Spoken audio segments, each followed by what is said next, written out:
Waalaikumsalam. Alhamdulillah, syukurillah, la haula wala quwata illa billah. Asyhadu an la ilaha illallah wahdahu la syarika lah, wa asyhadu anna Muhammadan abduhu wa rasuluh la nabiyya ba'dah. Jamaah pengajian Ahad Sabtu ini Sabtu pagi ya, Sabtu pagi yang luar biasa hari ini. Semoga Bapak Ibu semua sehat.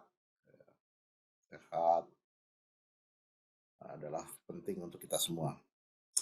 Yang saya hormati pimpinan daerah Muhammadiyah Kota Jogja dan semua keluarga besar Muhammadiyah Kota Jogja. Yang saya banggakan tamu-tamu kita dari berbagai penjuru. Ini saya tadi melihat ada yang dari Bukit Tinggi ya. Ini banyak santri-santri saya yang masuk di acara ini. Semoga Anda juga sehat. Ada yang dari mana saja tadi? Saya belum sempat mengecek ya. Ada dari Bangkalan, ada dari Birugo, ada dari pengurus Aisyah Kalimantan Timur, ya ada lagi dari mana ini? Waduh banyak sekali, ada yang Kalimantan Tengah ini hadir. Dari Turki Pak. Ada dari Turki, luar biasa ya. Pak Arif itu Pak. Oh gitu ya. Ya banyak sekali ini. Dan saya juga banyak mengenal ini karena banyak murid-murid saya juga di Jogja ya. Di waktu yang sangat singkat ini, hari Sabtu ini, karena saya harus selesai pukul 6, karena pukul 6 saya langsung berangkat ke Lamongan, mengisi acara di Lamongan. Begini, era-era ini adalah era-era yang sulit untuk beberapa orang. Tapi era-era seperti ini juga era-era yang mudah untuk beberapa orang. Artinya beberapa apa? Ini bahasa matematika, artinya sebagian. Karena hukum Gauss itu, distribusi Gauss itu pasti harus berbicara tentang sebagian. Jadi kalau kita belajar hukum Gauss itu, gundukan atau gunung, seperti gunung, kalau Gauss itu kan seperti gunung yang tumpul di atas itu. Yang normal di paling banyak, yang tidak normal di paling kiri dan paling kanan. Itu yang pernah saya sampaikan, ya, nanti. Mohon Bu di mute ya. Nah, kita akan berbicara yang normal. Yang normal artinya apa? Yang normal itu orang kalau tidak minum haus. Orang kalau tidak makan lapar. Orang kalau tidak belajar tidak pandai. Orang yang kalau tidak mau berbenah berantakan sistemnya dan lain-lain. Ada memang yang tidak belajar pandai ada. Yang tidak minum tidak haus ada. Yang tidak makan tidak makan tapi tidak lapar itu ya ada. Itu ya ada, tapi itu yang kita abaikan. Jadi kita akan belajar di sini akan memenuhi syaratnya hukum Gauss, distribusi Gauss. Materi sudah saya bagi, saya akan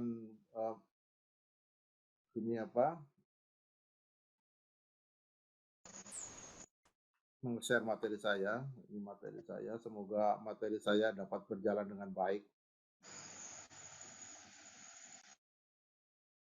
Ini adalah kemasan dakwah milenial. Ini tidak mudah mengemas ini. Walaupun kita ini direkam di YouTube enggak ya? Direkam Ustadz, siaran langsung lewat YouTube juga Ustadz. Ya karena kalau di YouTube materinya beda saya ya, nanti ya. Tapi enggak apa-apa, enggak masalah.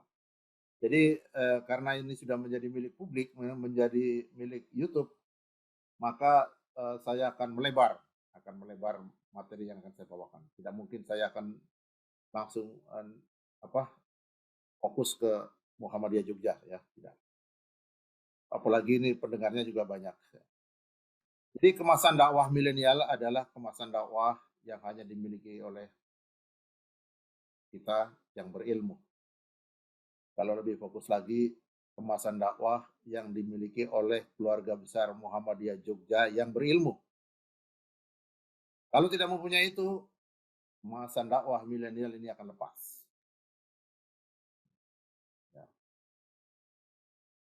Nah, ini penting, oleh sebab itu saya berkali-kali kepada mulai tahun berapa ya, saya lupa ya, 2002, 2003, 2004 itu pada saat saya berceramah di pimpinan daerah Muhammadiyah, pengajian Ahad pagi, rapat rutin pimpinan wilayah Muhammadiyah, dan lain-lain.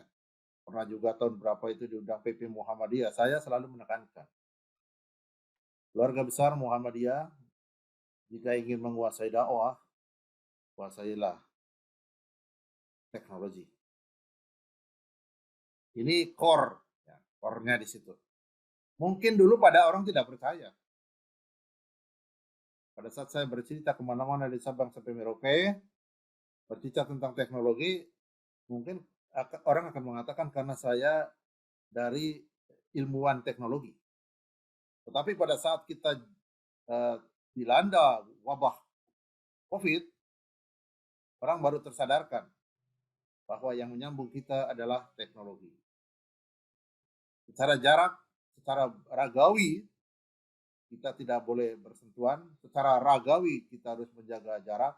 Secara ragawi, kita berbeda tempat, dan lain-lain. Nah, di sini teknologi kita berbicara. Ini pelan-pelan ini saya barangkali karena saya saya besarkan ya, digitalization. Ini topik yang menarik. Ini surat Wal Asr ini. Time is limited. Waktu kita itu sangat terbatas. Jadi Bapak Ibu yang merasa waktunya hilang tanpa manfaat apapun, atau bermanfaat tapi tidak punya dampak yang tinggi, itu akan merasakan kita itu merugi. Ini topik digitalization ini bukan topik baru. Tapi sampai saat ini kita masih belum menyentuh ini. Contohnya saja, pada saat kita membuat surat undangan, itu masih sering begini. Waktu titik 2, pukul 20 sampai selesai. Itu tidak jelas itu selesainya itu kapan. Saya kalau staf saya membuat surat pukul 5 pagi sampai selesai misalnya, itu saya coret itu. Atau ada lagi, undangan ba'da isya. Itu sholat isya itu kapan itu? Artinya apa? Kita itu banyak melakukan hal-hal yang tidak definitif.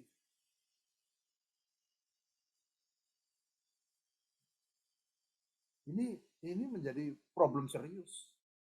Mengapa ini menjadi penting? Karena Muhammadiyah adalah organisasi besar yang insya Allah lah di perkotaan itu mayoritas yang Muhammadiyah. Walaupun tidak punya NBM, tidak mempunyai KTM, tapi pola-pola ibadahnya ya pola-pola ibadah Muhammadiyah. Cara berpikirnya ya cara berpikir Muhammadiyah. Nah, kita lihat di slide ini, high competition. Di era seperti ini berdakwah pun berkompetisi, Mas. Itu di sebelah gambar saya tunjukkan 15.205.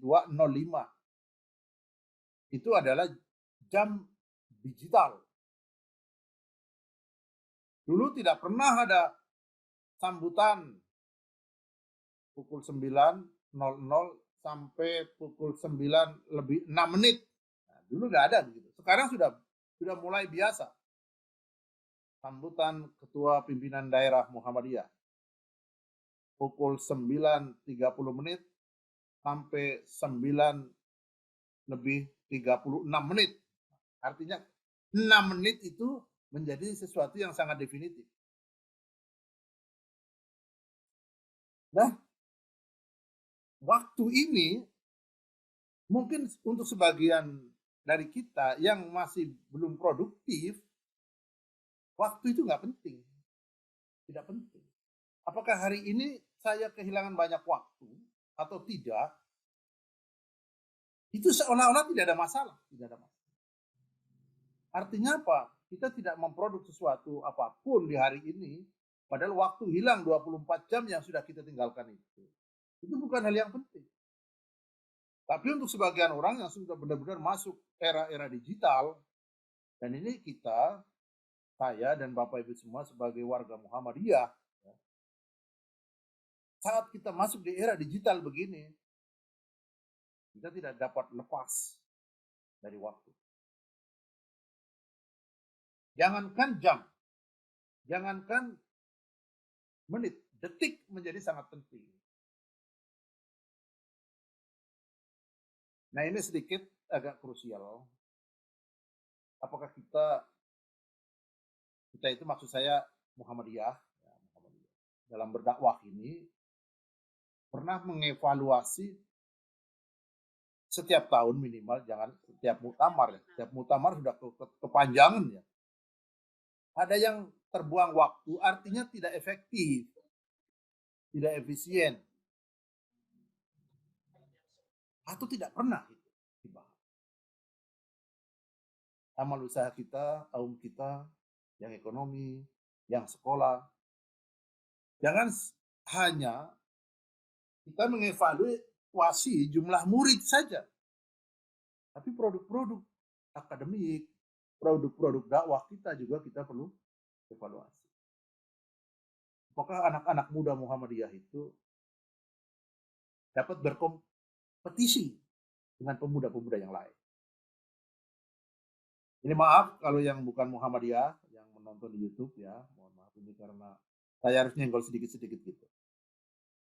Fast growing, tumbuh cepat. Ini penting tumbuh cepat itu. Jangan sekarang kita sudah besar, sudah mulai tumbuh. Iya, tapi berapa tahun? Berapa tahun? Meningkatnya murid dari 100 menjadi 150 itu tumbuh, tapi berapa tahun itu? Ternyata 7 tahun. 7 tahun. Itu ya bukan fast growing itu, slow growing. Dan mulai mengacu ke sana. Jadi banyak kawan-kawan yang sering dulu waktu saya pada saat bertemu dengan kawan-kawan ilmu sosial itu, saya kan di otak saya didominasi penelitian kuantitatif. Tapi saya jelaskan kehidupan ini ya kuantitatif, cuma dihitung. Jarak Solo Jogja 60 kilo, nah, itu kuantitatif. Pukul 6 pagi kuantitatif. Nanti kita akan dihisap di akhir, nah, itu juga kuantitatif. Hisap itu kuantitatif. High efficiency. Tentu kita bukan sistem yang boros. Boros itu artinya berdakwah itu seperti Rambo. Ya, pelurunya diobral begitu besar, membawa 1000 peluru, hanya dapat menembak satu kijang kecil atau satu babi hutan. Itu riwayat perang Vietnam itu. Itu kalau seperti itu energi kita habis besar-besaran itu. Big losses. Ya. Kita mungkin banyak berguru kepada para sniper itu. Sniper hanya membawa peluru 5, nanti yang tertembak bisa ratusan. Artinya satu peluru dapat menyasar ke banyak sasaran. Nah ini seperti ini, dakwah-dakwah begini akan menjadi dakwah yang sangat menarik. Ini sebagai pancingan saja dari high competition, fast growing, and high efficiency. Ini dipegang. Ini ada murid saya Bu Herianti, saya kalau ke Muga Brajan di Wiro Brajan itu mesti selalu mengatakan ini. Ini listrik yang menyala berapa Bu Hera hari ini? Yang menyala itu dari yang menyala yang dinyalakan itu, yang menepati sasaran berapa lampu. Ini penting. Satu bulan membayar 5 juta rupiah, sekian kWh, ya. Terus berapa yang memenuhi sasaran? Jangan-jangan bukan itu, atau jangan-jangan limited, atau jangan-jangan kurang, dan lain-lain. Itu butuh ilmu. Saya teruskan biar agak. Ini ada triangle, teknologi, education, ekonomi. Jadi ini core kita, core-nya warga Muhammadiyah. Jadi kalau akan berbicara ekonomi, education, teknologi. Di tengah-tengah itu religion, ad-din. Nah, Bapak Ibunya semua, ini segitiga ini bergerak bersama-sama ini. Jadi dengan sekarang era-era begini ini, ya, era yang serba terbatas dalam medium atau dalam domain area, domain 3 dimensi ini. Oleh sebab itu fasilitas teknologi ini menjadi vital. Saya klik karena panjang ini materinya. Ini Earth was flat. Bumi adalah datar. Datar itu bayangan kita bukan secara visual itu datar. Bumi datar adalah secara kesempatan. Menurut ilmu bisnis, menurut ilmu teknologi informasi. Artinya setiap manusia yang ada di bumi mempunyai kesempatan yang sama. Mempunyai kesempatan yang sama untuk sukses. Jadi tidak ada perbedaan antara manusia A dan manusia B, antara orang di gunung dengan di kota, di ngarai, di pantai dan di kota, di kampung, sangat kampung dengan di kota. Semua mempunyai kesempatan sama selama dia ada signal.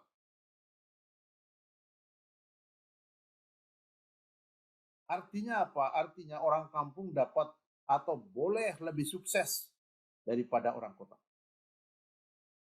Dulu, saat bukan era-era seperti ini, relatif orang kota itu lebih mudah untuk sukses daripada orang yang di kampung.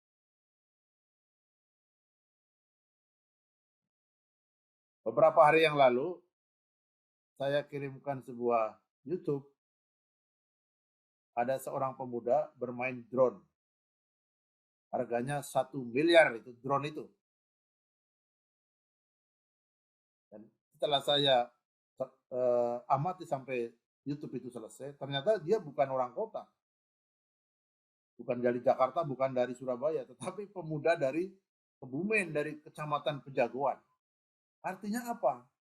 Orang Kebumen atau orang Pejagoan atau orang manapun yang di kampung itu mempunyai kesempatan sama untuk belajar teknologi yang paling kini, yang paling mutakhir. Ini menjadi penting karena apa? Kalau dirunutkan ke metode dakwah, masyarakat Muhammadiyah itu paling banyak di perkotaan, banyak. Nah ini tentu menggarap dakwah-dakwah di era seperti ini bukan seperti yang lalu-lalu. Bukan seperti yang lalu-lalu. Bukan harus kita naik ke mimbar, orangnya dikumpulkan di musola, bukan sekedar itu. Kenapa? Karena dakwah kita sekarang ada di tangan-tangan anak milenial. Di tangannya itu ada gadget-gadget milenial yang mereka dapat buka setiap saat.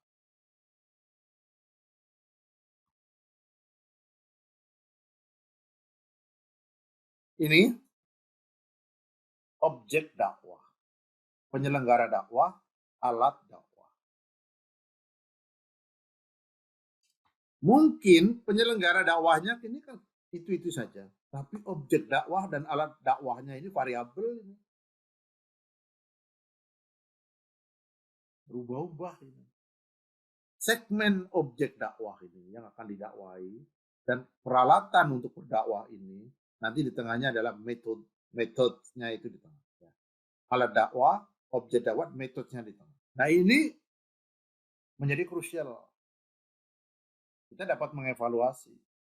Jadi wal takum minkum ummatan yad'una ila al-khair wa ya'muruna bil ma'ruf wa yanhauna 'anil munkar wa ulaika humul muflihun. Itu teksnya seperti itu.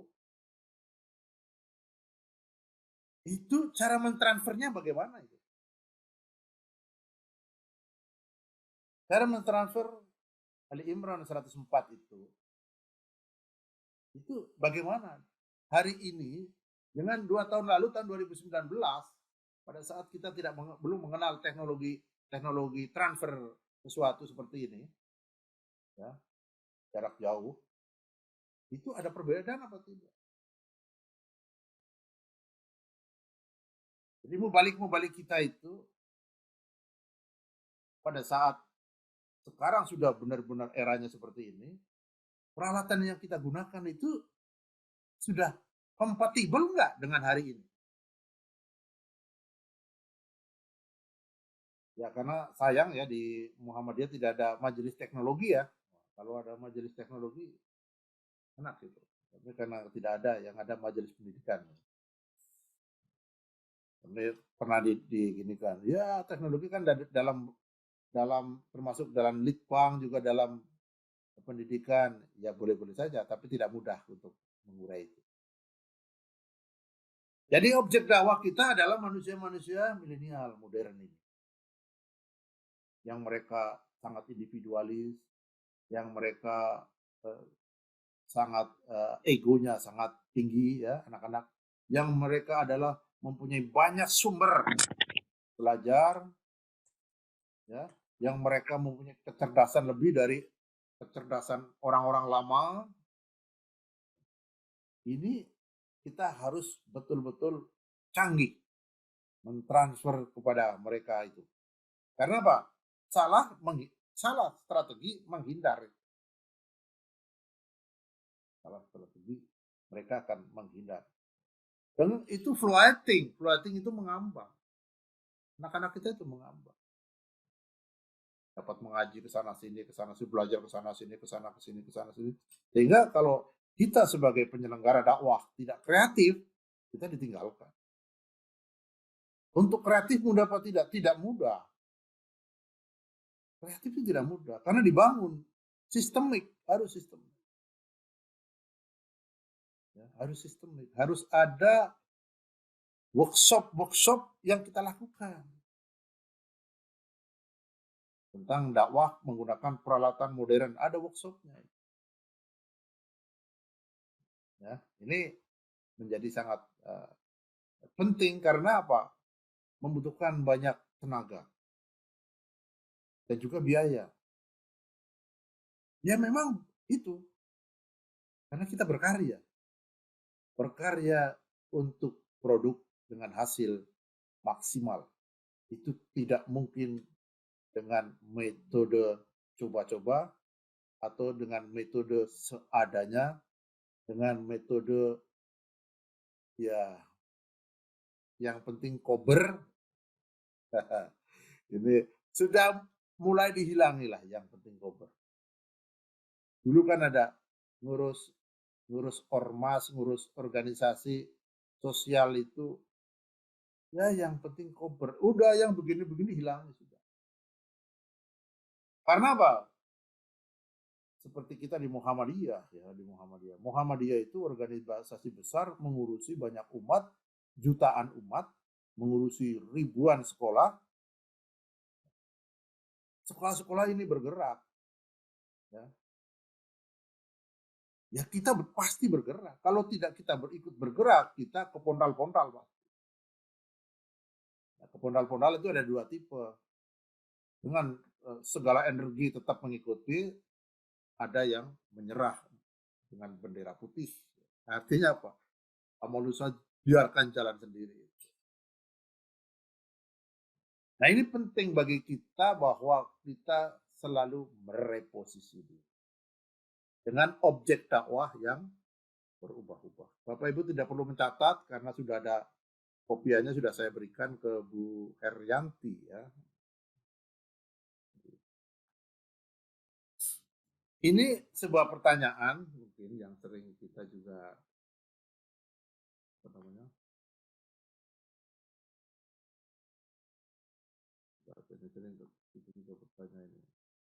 Jika institusi dakwah Anda mengalami kegagalan,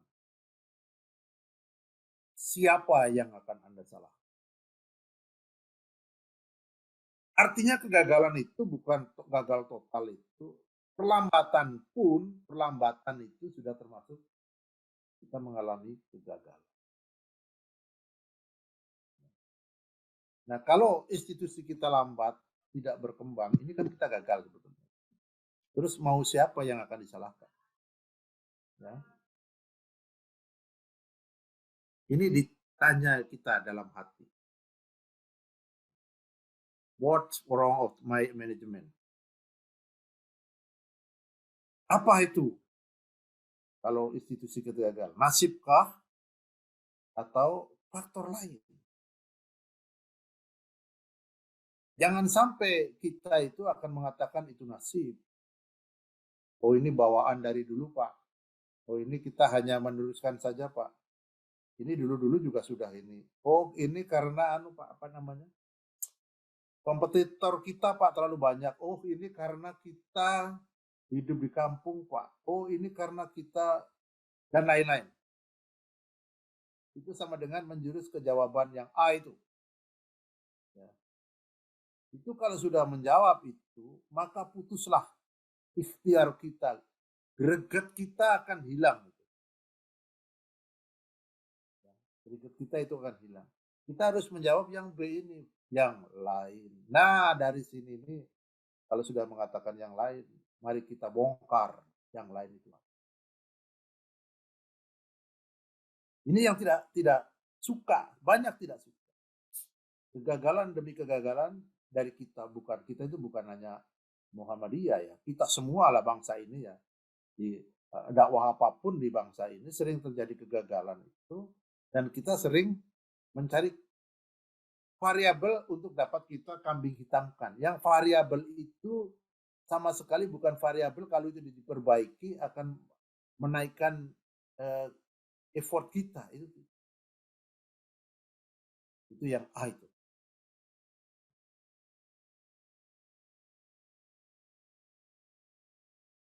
Berikutnya, dakwah is long time journey. Dakwah adalah perjalanan panjang. Mungkin seusia-usia saya atau yang di atas 40 ya, 40, sudah dapat merasakan bahwa saya adalah produk dakwah pada saat saya bersekolah di Al-Madrasah As-Sanawiyah Al-Muhammadiyah. Di sekolah saya di Gombong di Jawa Tengah sana itu. Saya masuk SMP pertama itu sudah disuguhkan surah Al-Ma'un. Ya, sudah Al-Ma'un sudah disuguhkan. Setelah itu disuguhkan Ali Imran 102, Ali Imran 103, Ali Imran 104. Nah, mungkin saat itu guru-guru saya ya tidak dapat membayangkan bahwa itu akan apa yang terjadi pada diri Imam Robandi sekian tahun yang akan datang. Ingin memetik saat itu, ya impossible. Karena berdakwah ini untuk memperbaiki atau membuat fundamen atau base camp, kalau orang mau naik gunung itu base camp itu. Untuk tanjakan-tanjakan sekian di depan itu. Sekian kilometer di depan, sekian tahun di depan. The result is not for today. Hasil adalah bukan hari ini. Look at the future. Most people want to know it now. Jadi banyak orang yang ingin melihat hasilnya hari ini. Ya.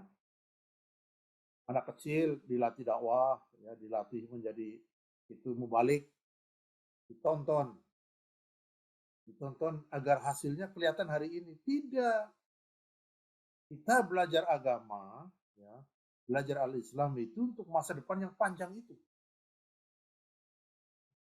Bukan sekedar menjadi apa? Mubalik kecil, dai kecil, bukan itu.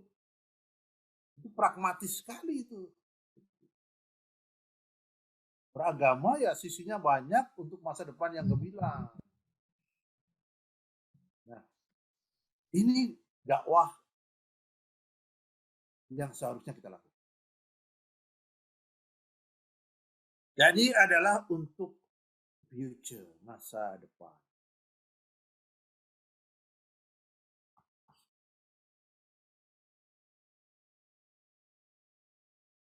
Ini teknologi yang sekarang bergulir. Ini adalah alat dakwah. Jadi kalau kita melihat, ya, kalau kita nyoroti Muhammadiyah, ya, kita ya, dakwah yang paling gencar yang dilakukan oleh Muhammadiyah adalah di sekolah. Jadi bayangkan saja itu di sekolah itu. Mulai pukul 7 pagi sampai pukul 4 sore, kalau normal ya, kalau normal pas normal. Hampir setiap mata pelajaran itu ada sentuhan-sentuhan rohaninya, Pak. Artinya apa? Kita itu ngaji nilai value from the Quran, from hadis, itu hampir full dalam satu hari. Pengajian pukul 7 sampai sore hari. Itu ada di sekolah-sekolah di Madrasah Muhammadiyah. Pimpinan ranting Muhammadiyah, pimpinan cabang Muhammadiyah. Tidak mungkinlah melakukan itu untuk misalnya kita pengajian di masjid ya, pukul 7 pagi sampai pukul 2 siang. Impossible itu. Paling pengajian ya 2 jam, jadi 2 jam lagi. Nah kalau di sekolah itu, charging pengajian itu, yang anak-anak kita itu dalam waktu yang panjang. Nah itu kesempatan emas. Itu anak-anak milenial. Nah, peralatan-peralatan seperti ini mulai kita kemas agar apa? Tampilan-tampilan materi kita menjadi bagus dan menarik. Ada MS Word. Kalau belum ada mubalik yang belum dapat menguasai MS Word, di training MS Word. Undang ke training. Muhammadiyah mempunyai banyak pakar ya. Ada perguruan tinggi Muhammadiyah yang bagus-bagus. Ya. Di hampir setiap kota ada kan sekarang kan. Itu menjadi tempat kita, tempat umat itu bukan hanya mengkaji ilmu-ilmu agama saja, tapi mengkaji ilmu-ilmu yang digunakan untuk fasilitas sarana berdakwah. Bagaimana menggunakan MS Word yang bagus. Bagaimana membuat PowerPoint. Bagaimana membuat PowerPoint dihubungkan dengan Zoom. Bagaimana Zoom dihubungkan dengan streaming. Bagaimana Zoom menjadi perekam. Setelah itu upload di YouTube menjadi video YouTube. Bagaimana Zoom secara langsung streaming langsung ke YouTube. Dan lain-lain. Bagaimana membuat poster menggunakan PowerPoint. Bagaimana membuat poster yang bergerak. Audio dan video. Ada movie maker, ada video editor, ada Filmora. Bagaimana kita menguasai drone untuk pengambilan gambar-gambar yang bagus. Ini tidak dapat hanya sebagai wacana. Harus apa? Harus kita latih. Ini ilmu. Ilmu itu harus dilakukan. Kalau orang Jawa itu ngelmu itu apa cari kelakone. Ya harus memang betul. Harus dilakukan.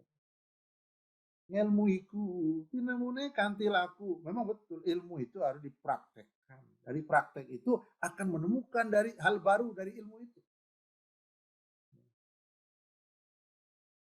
Ya surahnya ya kita sebagian umat menyuruh kebajikan, menyuruh yang baik, melarang yang mungkar. Itu kita praktekkan. Bagaimana caranya itu?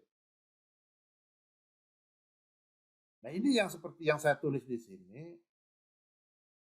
mungkin menjadi renungan bersama ya. Ada YouTube, ada streaming, ada podcast. Jadi sekolah-sekolah sudah mulai dilatih mempunyai studio. Ya studio nggak usah lebar-lebar 4 kali 3 meter, sudah cukup. Ketinggian 2,7 meter, lebar 4, atau panjang 4, lebarnya 3, dibuat menjadi studio mini, dikemas dengan lampu yang bagus. Ini menjadi daya tarik yang luar biasa. Itu hanya dicapai kalau kita menguasai ilmu. Tapi kalau kita hanya sekedar wacana, mari kita tingkatkan segalanya ini, ya nggak dapat. Kita tidak dapat berkompetisi di situ. Saya itu pembimbing mahasiswa S3. Saya tidak mau mendengarkan cerita. Ayo ambil laptopmu, kita coba. Gini, Prof, gini. Saya tidak mau. Ayo ambil laptopmu, kita coba. Kalau ada kesalahan, berarti ada kesempatan kita untuk memperbaiki. Tapi kalau hanya bercerita, apa yang akan kita perbaiki? MS Word untuk menulis artikel. Artikel apa? Artikel misinya satu, dakwah. Menyerukan kebaikan itu. Kalau ingin kita lebih luas, bagaimana warga Muhammadiyah Indonesia itu di lokasinya masing-masing, ya ini repot ya, memang ini disiarkan YouTube ya, harus menjadi penulis-penulis hebat di media-media lokal di situ. Atau lebih umum lagi, kita sebagai bangsa Indonesia lah, menjadi manusia yang produktif. Setiap minggu atau setiap bulan ada tulisan-tulisan di situ. Atau ada buku-buku yang terbit. Setiap 6 bulan sekali, tiap saya nggak menulis artikel, Prof. Ini oke. Setiap setahun sekali ada buku terbit. Kalau yang di kampus, yang di perguruan tinggi Muhammadiyah, ya boleh lain lagi. Ya, menulis di artikel jurnal internasional. Nanti ada afiliasinya, perguruan Universitas Muhammadiyah mana, terus Muhammadiyah mana. Masuk Q1, Q2, Q3, atau mau masuk Sinta atau mana, atau apa. Ini menjadi core, bahwa kita sebagai jurnal ilmiah itu tujuannya ya dakwah, berdakwah. Inti dari jurnal ilmiah atau paper artikel untuk jurnal ilmiah itu intinya ya berdakwah. Ada nama Indonesianya, ya pasti. Misalnya kita dari perguruan tinggi Muhammadiyah, ada nama perguruan tinggi Muhammadiyahnya di situ. Kalau kita dari sekolah Muhammadiyah, ada nama sekolahnya di situ. Ya, misalnya seperti itu. Ini harus menjadi karya nyata, bukan hanya sekedar dibahas di majelis pimpinan daerah, setelah itu tapi tidak ada evaluasi, tidak ada produk. Saya ini engineer ya, jadi selalu menanyakan produk. Ya. Beli gergaji dari pasar, mana yang akan kamu potong? Pohon yang mana? Enggak Pak, gergajinya untuk potong kapan-kapan. Ya tidak mau saya itu, enggak mau. Kalau sudah beli gergaji harus ada yang dipotong, yang diselesaikan, yang dibuat, yang kreatif itu yang mana? Bagaimana mendesain video-video yang kreatif dari kita? Caranya mengambil gambar, menggunakan video, caranya mengambil gambar, menggunakan foto, pencahayaan, sudut bidik, jenis materi, objek bidik. Ini harus di training. Tidak ada ilmu nangkapi dari luar boleh itu, tapi kelamaan. Ya kelamaan. Anak-anak kita dapat saja belajar 1 tambah 1, 2 sendiri, tapi kalau nggak ada guru, ya kelamaan. Nggak usah inilah jauh-jauh. Kita ke terminal sajalah. Kita belum pernah ke terminal beli tiket. Udahlah, nggak usah bertanya di terminal tempat tiketnya. Dengan bertanya cepat mana. Masuk supermarket, misalnya mau membeli sikat gigi. Belum pernah masuk ke supermarket itu. Nyari, mana ya sikat gigi. Dengan bertanya ke yang ada di situ, Bu, Mbak, Pak, mana ada sikat gigi? Oh itu Pak, nomor 31, lorong. Ada. Sama-sama kita menemukan, hanya lama atau cepat. Nah, era-era seperti ini itu era yang sangat mempercepat sekali pertumbuhan peradaban. Saya membuat naskah khutbah zaman dulu. Itu sehari itu. Sehari. Dapat lebih malah kadang-kadang seminggu itu. Naskah khutbah, satu khutbah Id misalnya. Sekarang membuat naskah khutbah Id 30 menit selesai. Jauh berbeda, jauh. Kalau menguasai teknologi. Tapi kalau teknologi disingkirkan menjadi manual, nanti orang lain menggunakan teknologi yang lebih cepat, kita ketinggalan, ya nggak usah berkecil hati, nggak usah marah-marah, tidak perlu iri. Karena teknologi itu memang melekat ke siapa saja yang mau belajar. Kadang-kadang yang terjadi itu malah, saya sudah tua Pak. Kalau disuruh belajar mengatakan sudah tua. Nanti kalau ada sertifikasi mengatakan saya masih muda. Ya. Tidak ada tua dan muda. Kalau mau belajar, ya selesai. Kuncinya apa? Di kemauan. Ada YouTube. YouTube Anda diisi apa sekarang? YouTube kita diisi apa? WA kita diisi apa? Facebook kita diisi apa? Guyon saja. Habis. Guyon saja habis. Yang strict. Yang definitif. Instagram kita diisi apa? Belum pernah kita mengevaluasi. 30 hari pas satu Ramadan. Hari pertama diisi apa Instagram kita? Hari kedua diisi apa? Hari ketiga diisi apa? Isilah itu dengan hal-hal yang positif yang dapat menginspirasi orang untuk melakukan sesuatu kebajikan, produktivitas, kreativitas. Ini. Tetapi kalau kendalanya, bagaimana cara membuat video yang bagus agar dapat dimasukkan di YouTube, dapat dimasukkan di Instagram, itu menjadi kendala. Ya itu tidak sulit dilakukan training.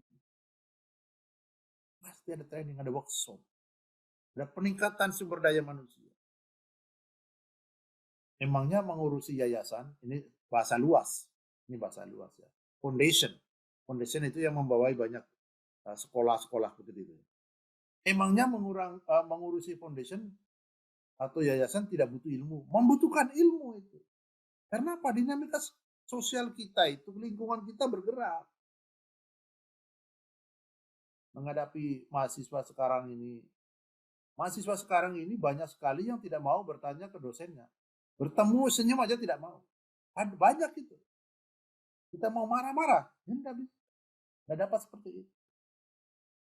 Pernah ada mahasiswa, setiap ketemu, itu mahasiswa saya di kelas loh. Bertemu saya di jalan itu ya nggak nyapa. Saya tanya, kamu kok nggak menyapa sama dosenmu? Dia mengatakan ke saya, loh, apa harus menyapa, Prof? Apa kalau saya nggak menyapa, nggak boleh? Loh. Ini cara pandang mereka loh.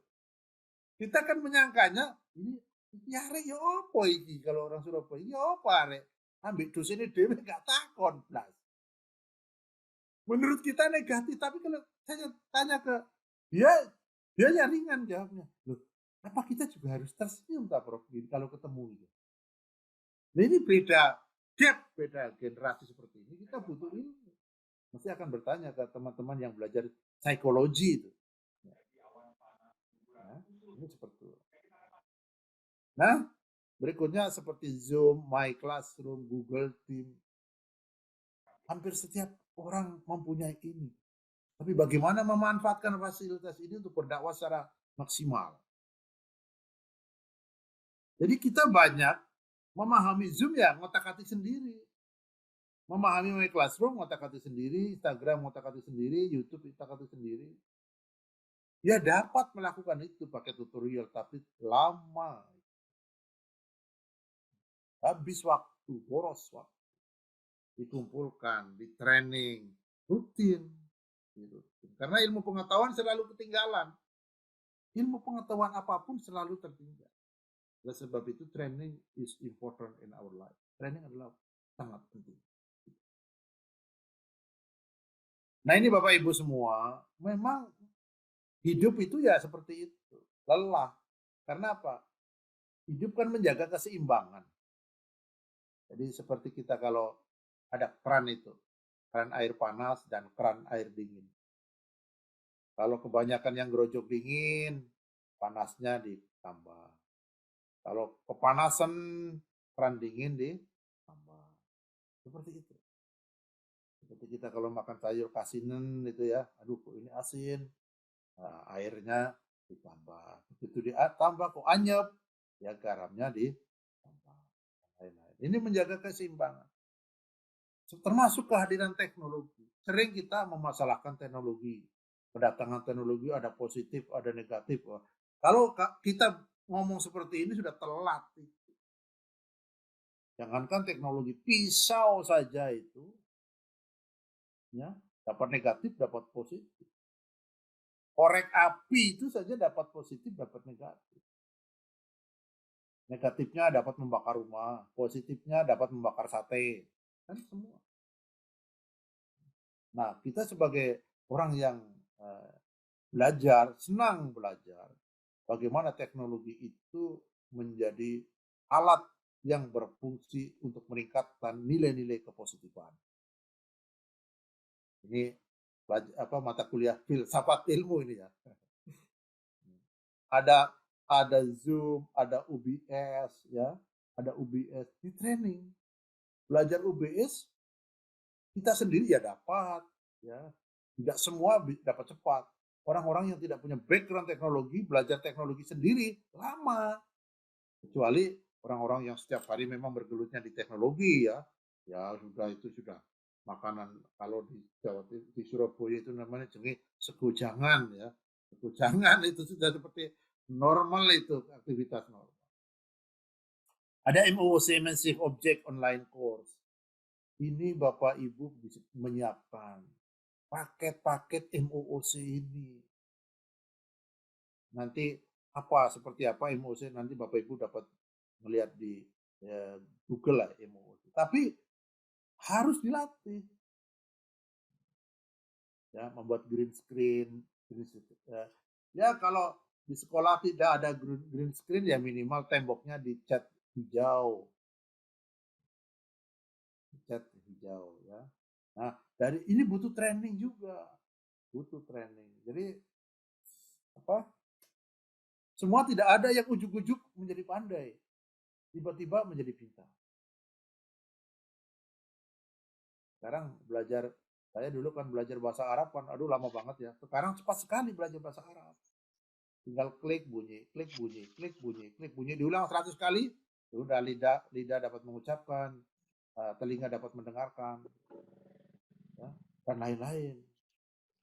Baca tilawah juga seperti itu. Makanya ada sering begini, kita jangan belajar dengan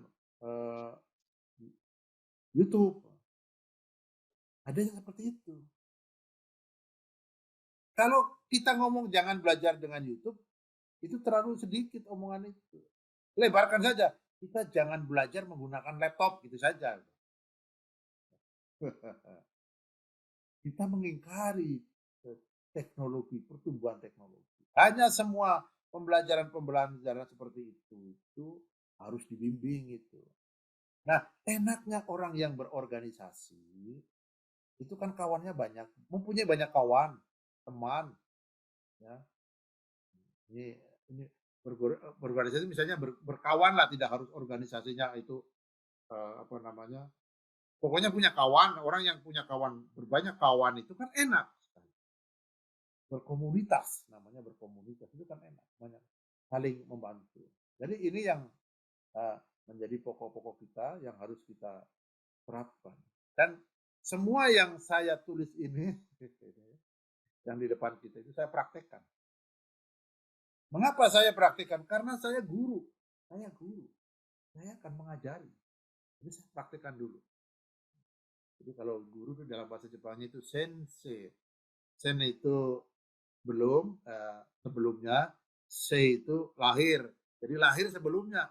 Jadi lahir sebelum murid. Itu aja ya. Lahir sebelum murid. Jadi lahir sebelum murid artinya apa? Guru itu belajar duluan. Bagi saya belajar saja belum cukup. Kita praktekkan. Karena teknologi harus dipraktekkan. Seandainya belum pandai, diperbaiki. Belum pandai, diperbaiki. Ada error, diperbaiki. Itu yang namanya iterasi. Nah kita kan sering error sekali langsung berhenti. Aduh, sulit, error, berhenti. Kalau sekali berhenti ya sudah tamat. Nanti orang lain yang akan lebih cepat. Jadi kita ketinggalan dengan bangsa-bangsa Malaysia, misalnya merasa ketinggalan dengan bangsa Malaysia. Kuncinya ya satu, yang sergap sinau, belajarnya yang praktek. Di bangsa besar itu bukan hanya mengandalkan jumlah populasi yang banyak, yang serius sinau ini. Tadi di bukunya itu ada yang namanya tekan, tekun, tekan, wong tekun mesti tekan, yaitu tekun itu ada kemauan, tekan itu sampai, ya sampai. Jadi kalau kita sering saya katakan di banyak tempat, nek awakmu kalah pinter, nek awakmu kalah pinter. Kalau kamu kalah pintar, kowe kudu menang sregep. Kamu harus menang rajin. Saya, mahasiswa saya, dimanapun saya selalu katakan, kalau kamu kalah cerdas, kamu kalah pandai, maka kamu harus menang rajin. Sudah pandai tidak, gak rajin, mau dapat apa itu? Pinter gak rajin ya ora. Ini masalah serius itu. Itu menjadi benalu masyarakat beneran. Ini apa namanya, hal-hal yang bareng-bareng kita perlu garap. Ini tidak dari 1 sampai bawah, ini minimalis, paling minimalis. Saya tidak akan bercerita yang teknologi-teknologi yang rumit-rumit. Itu kalau yang rumit-rumit itu mata kuliah saya lah di IPS sana itu, ya di IPS. Tetapi yang sederhana-sederhana seperti ini kan sudah menjadi kehidupan sehari-hari. Kita itu tidak membayangkan. Dulu, zaman saya kuliah, mata kuliah signal itu semester 7 atau 8 lupa. Sekarang orang-orang kampung sudah tahu. Orang kampung nggak perlu kuliah di ITS sudah tahu itu signal. Oh, di sini nggak ada signal ya. Hebat banget. Di sini jadi gak ono sinyal dok kene. Sering saya mendengar kata-kata itu.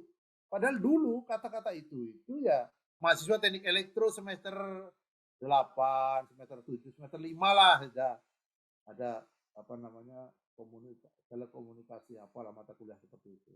Dasar-dasar telekomunikasi itu kan. Nah sekarang lowbat. Istilah lowbat itu dulu istilahnya mahasiswa elektro bidang power engineering gitu. Lowbat. Sekarang lowbat itu sudah menjadi istilah masyarakat. Artinya hal yang sudah wajar diketahui. Dan hal ini kalau misalnya itu sudah menjadi milik masyarakat, kita tidak paham, kita akan menjadi orang yang aneh di masyarakat itu. Nah, ada memang yang sampai hari ini tidak mau pegang HP, ya ada. Ya nggak apa-apa, itu punya resiko masing-masing.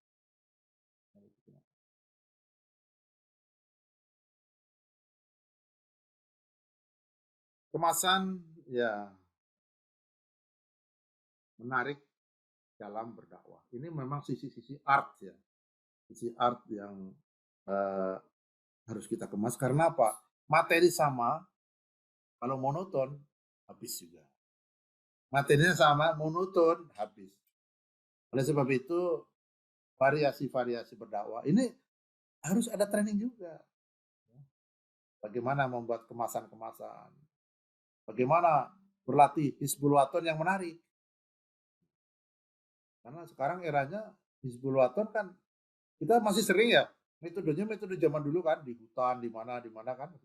Padahal sekarang anak-anak kita itu banyak sekali anak-anak milenial yang areanya perkotaan. Nah itu harus disusun juga dengan kemasan-kemasan yang sangat menarik. Nah, sekolah, masyarakat, lembaga dakwah. Oke, sekolah variabel, masyarakat variabel, lembaga dakwah variabel. Kita kunci sekarang. Lembaga dakwah bukan variabel. Artinya tidak bergerak. Artinya ini sekolah dan masyarakat yang bergerak. Ya, sekolah dan masyarakat yang bergerak. Artinya dari sini kita melakukan controlling. Ide sekolah ini tadi saya katakan adalah medan untuk berdakwah yang paling efektif. Jadi kalau Muhammadiyah, keberhasilan dakwah Muhammadiyah, nanti disurvei, silakan disurvei. Saya akan menduga paling efektif itu dari sekolah. Kenapa? Sekolah itu relatif teratur. Ada keteraturan di situ. Ya, ada keteraturan dalam menata kurikulum, silabus. Itu kan sebetulnya dakwah itu. Dakwah. Ya, di hal-hal begitu menjadi, belum lagi yang rentetan dengan pondok ya, dengan apa kalau boarding ya, dengan penginapan dan lain-lain, itu ya, menjadi disitulah tempat berdakwah optimal. Nah sekarang harus kita dapat membaca anak-anak yang di pondok hari ini, anak-anak sekolah hari itu, anak-anak seperti apa. Jadi kalau Bapak Ibu teliti dengan benar, anak-anak sekarang adalah anak-anak yang sangat mudah beradaptasi dengan hari ini. Nanti dipraktekkan di rumah, beli HP yang baru, ya, sama-sama belum paham, ibu atau bapak yang umurnya di atas 40 beli HP, anaknya yang umurnya SD kelas 6, ya, silakan, sama-sama belum paham HP, dicoba. Lebih cepat mana menguasai HP itu? Ibu bapaknya yang old atau anak-anaknya yang milenial? Artinya apa sebetulnya? Sebetulnya kita di situ tidak ada transfer. Tidak ada transfer. Tidak ada sesuatu yang kalau beda potensial itu, tidak ada beda potensial di situ. Kecuali arus mengalir dari anak ke bapak, bukan dari bapak ke anak. Itu dalam bahasa Jawanya itu Opo Yusu Gudel. Zaman saya kecil itu sudah dengar itu. Dan fenomena ini kan akan berlangsung kapanpun. Walaupun bapak saya seorang guru besar elektro, dengan anak saya yang masih SMP. Kalau menguasai hal-hal teknologi yang baru, yang newest, yang terbaru, ya saya kalah cepat. Cuma saya menang punya banyak gitu aja. Punya banyak. Ini dapat. Nah, dia sedikit, tapi begitu dia menguasai, cepat sekali dia itu, fokus.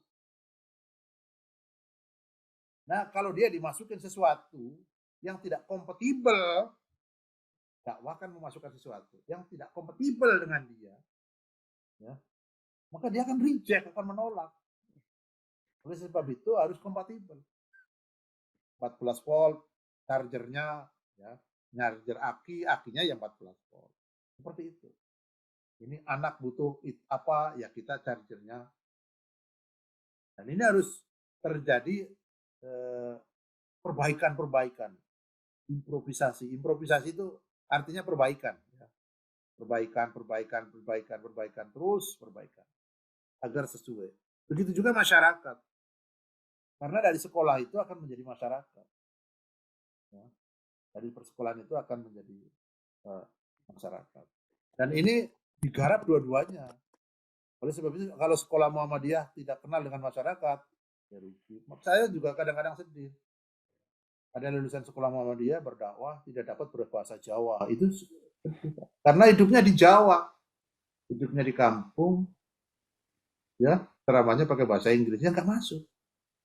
Ya. Nah ini juga hal begini-gini di kampung ya khutbahnya basa Jawa kan begitu kan, agar masuk karena kultur itu penting. Terus sederek sak menika dinten Jumat monggo sesarengan kita sedaya tansah ngeling-eling dumateng ngarsanipun Gusti Allah Subhanahu wa taala, mugi-mugi takwa kita tansah pinaringan dan lain-lain. Itu menjadi hal yang sangat prinsip dan sekarang sudah banyak ya. Orang Jawa tidak dapat berbahasa Jawa, orang Sunda tidak dapat berbahasa Sunda, orang Madura mungkin juga seperti itu ya. Jadi ini masalah yang cukup serius. Saya rasa itu Ustadz Arif dari materi saya. Semoga ini materi simpel ini mungkin bagi bapak-bapak tidak inilah, tapi materi simpel ini minimal mengingatkan kita semua bahwa dakwah menggunakan teknologi adalah ujung tombak masyarakat milenial. Aku qouli hadza astaghfiru li wa lakum. Assalamualaikum warahmatullahi wabarakatuh.